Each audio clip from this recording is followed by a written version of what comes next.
one told you physics was gonna be easy. Your grades a joke and all you want is to get a B. It's like you're always stuck in sophomore year. Cause it hasn't been your day, your week, your month, or even your year.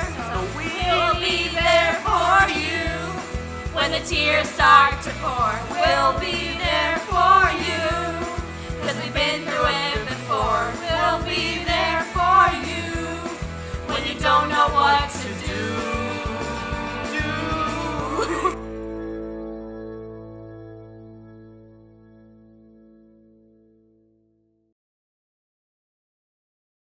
One-dimensional kinematics can be described as movement in either the x or y direction, but not both at the same time. In kinematics, there are only 3 equations you need to know.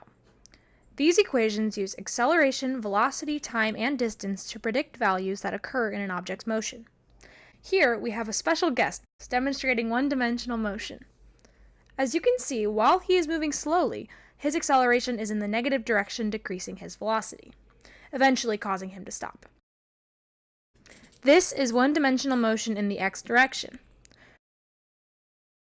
One-dimensional motion in the y direction is not much different. The object just freely falls with the acceleration being gravity, which is negative 9.8 meters per second squared. Here, David drops a ball. As you can see, since the acceleration of gravity is in the same direction as the ball's motion, it increases its speed until it hits the ground. Projectile motion is when an object is thrown and has a curved path. There are 2 components, the x and y directions. Here we have David throwing a wad of paper into a trash can, so that's close enough to a basketball, right? The x direction is the easier one, since the velocity in the x direction, vx, never changes, so that means there is no horizontal acceleration. Now let's move on to the y direction. The velocity in the y component is always changing because there is acceleration, which is a constant g, or negative 9.8 meters per second squared. Remember, don't mix up your components. Range and vx go together, and height and vy go together. Now you can see me moving the trash can farther away, which means the range, or x, has increased. David should angle his arm at 45 degrees, as that allows maximum range. Hurry!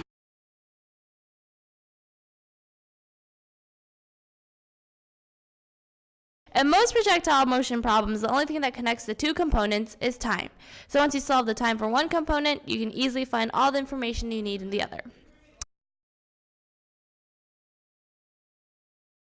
Newton's third law of motion represents a basic symmetry in nature.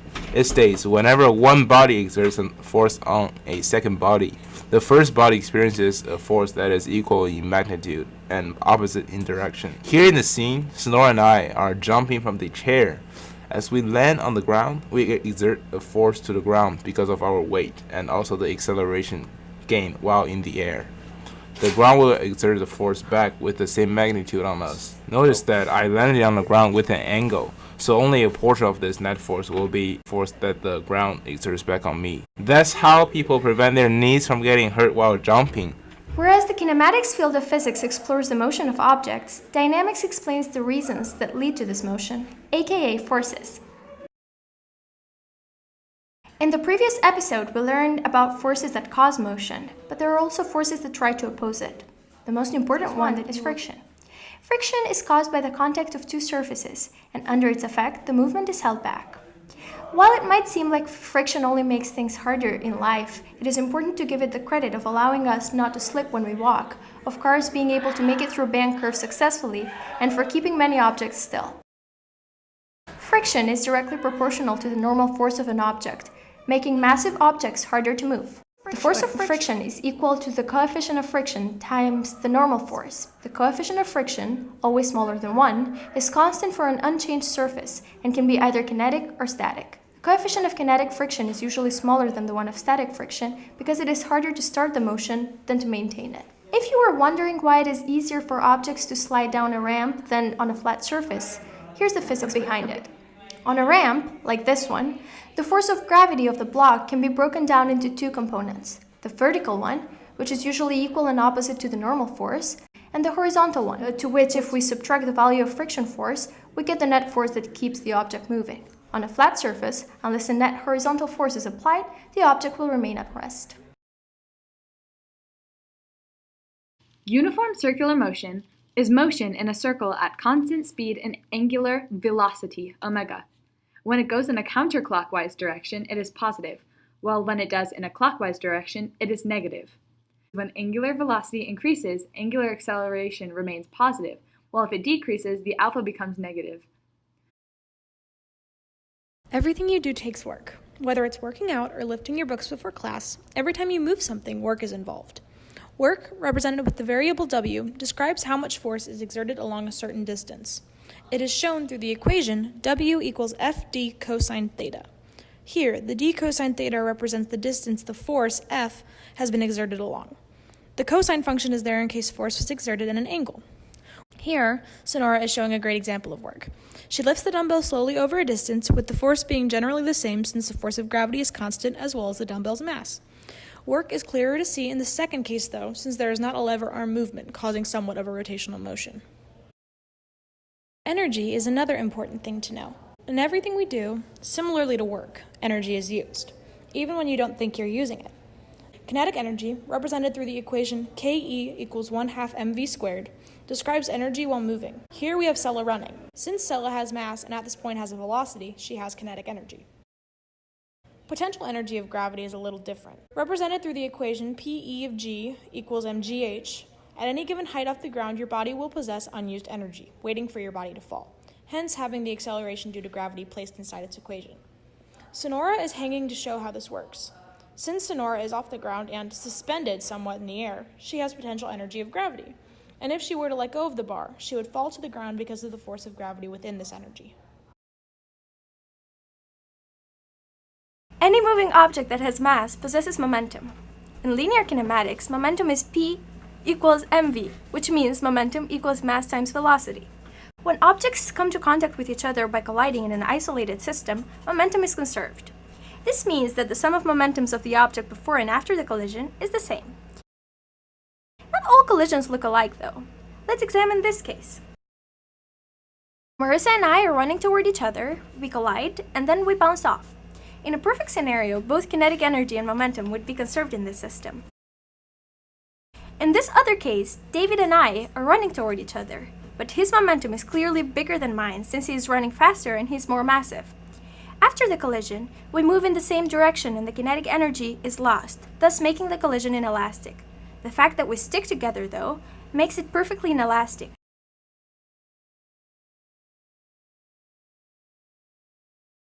Torque is the force analogy for rotational motion. If, for example, net force caused linear motion, the net torque would cause rotational motion. Torque is always applied on a point relative to another stationary point, which is considered the pivot. The distance from the point where the force is applied to the pivot is called a radius, or lever arm. The equation for torque is TAV equals R times F times sine theta. Let's consider the situation of this door. I am applying enough force on the knob to cause it to rotate around the stationary axis. The further away from the axis I apply the force, the smaller in magnitude it has to be. When doing push-ups, which I obviously enjoy and I excel at, David and I are applying force using our arms to lift our upper bodies. This is an example of torque.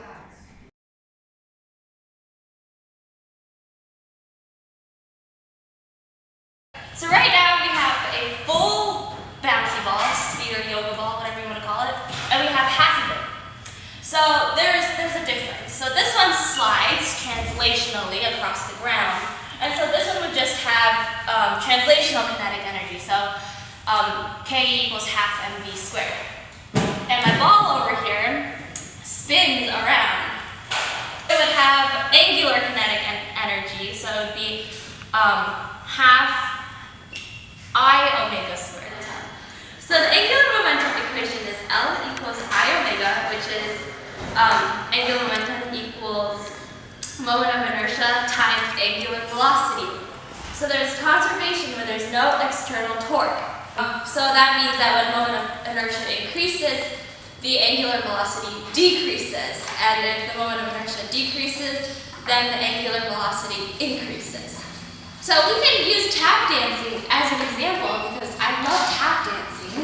The moment of inertia increases when the mass is from the center. So like when my legs and limbs are all out, and if I turn, it'll be slower as opposed to when my limbs are in, which means that my moment of inertia decreases. So I'll show you. So this is when moment of inertia increases. See? Not very fast, but if I pull my limbs in, that was pretty fast, wasn't it? So there are a couple of very important equations or formulas that you need to know. So first is V equals omega R, remember that. And the next one is A equals alpha R. So that's pretty easy, right?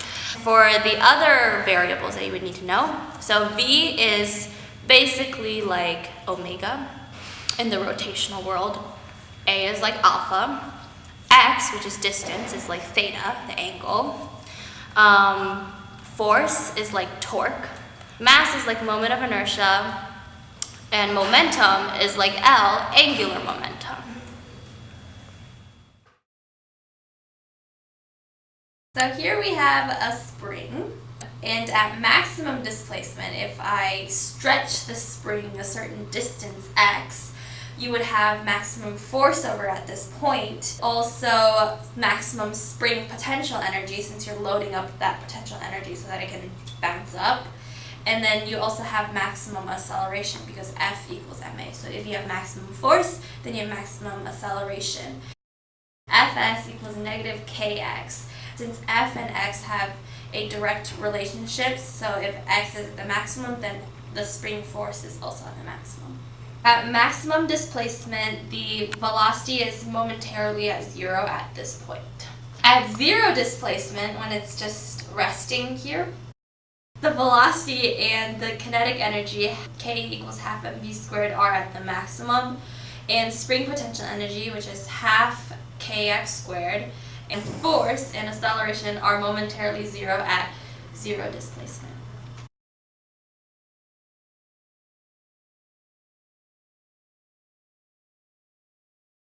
Period is 1 over frequency, so that means they have an inverse relationship. So when period goes up, the frequency goes down, and vice versa. When frequency goes up, the period goes down. Period of a spring is 2 pi times root m over k. It only depends on the object's mass that's attached to the spring and also the spring constant. The Vmax of a spring mass system can be found using the conservation of energy. So you would set the spring potential energy and set that equal to half mv squared, which you can solve for Vmax. So here we have a pendulum. So a pendulum is a simple harmonic oscillator only when the angle from the equilibrium position is at or below 15 degrees. So a spring's period is 2 pi times root L over G. So it only depends on the length of the string and G constant. What it doesn't depend is the mass of the system or the speed of the mass.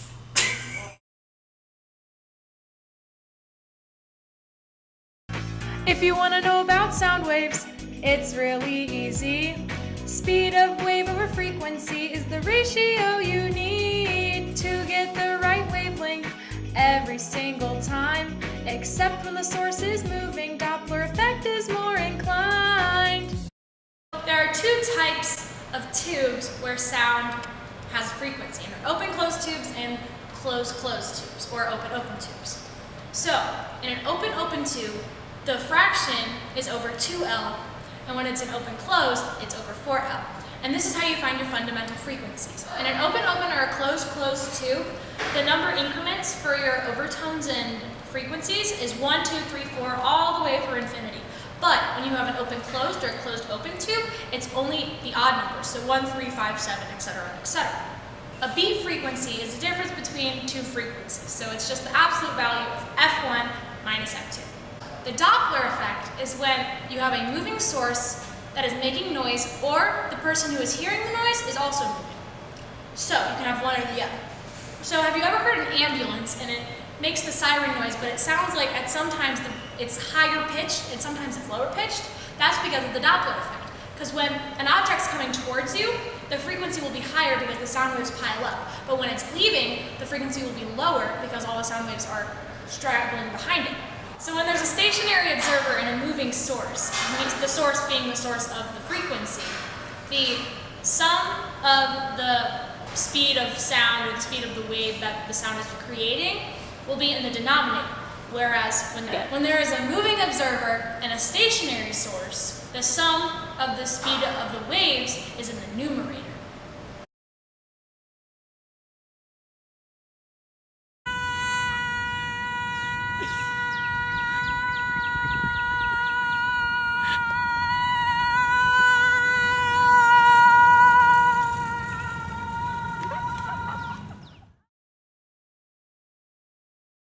When trying to understand circuits, it is important to first master the language regarding them.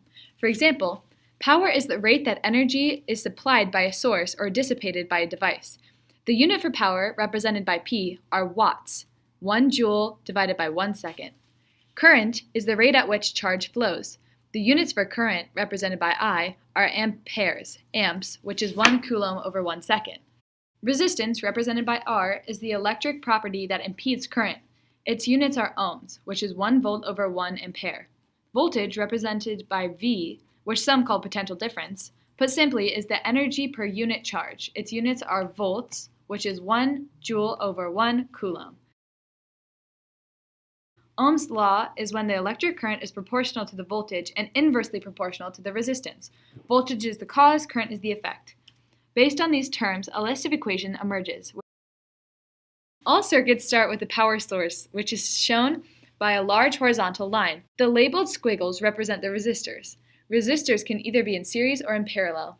When they are in series, to find the total R, you would just add R1 plus R2 plus R3, so on and on and on. But to add parallel resistors, you must add 1 over R1 plus 1 over R2 plus 1 over R3, so on and on, and put all those numbers to the negative 1 power.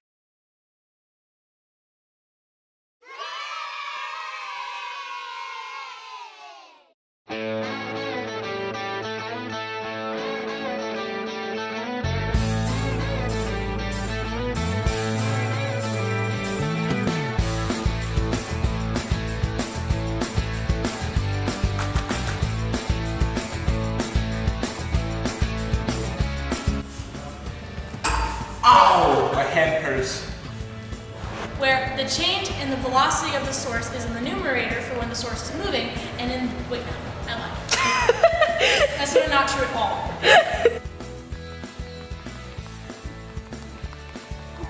Distributed from the center.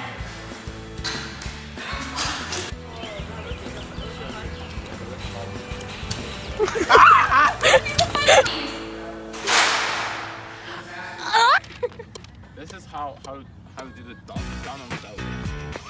What's up? In the Yoja.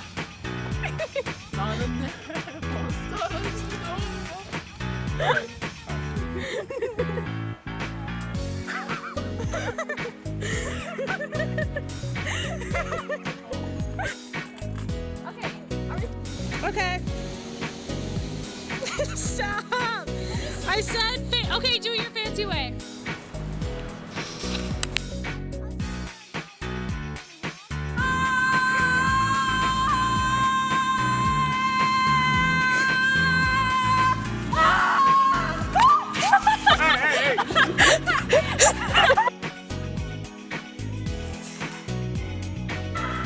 Like, hit. Whoa. Maybe we could get 3 done today. 3? A whole 3? 3! Oh my god.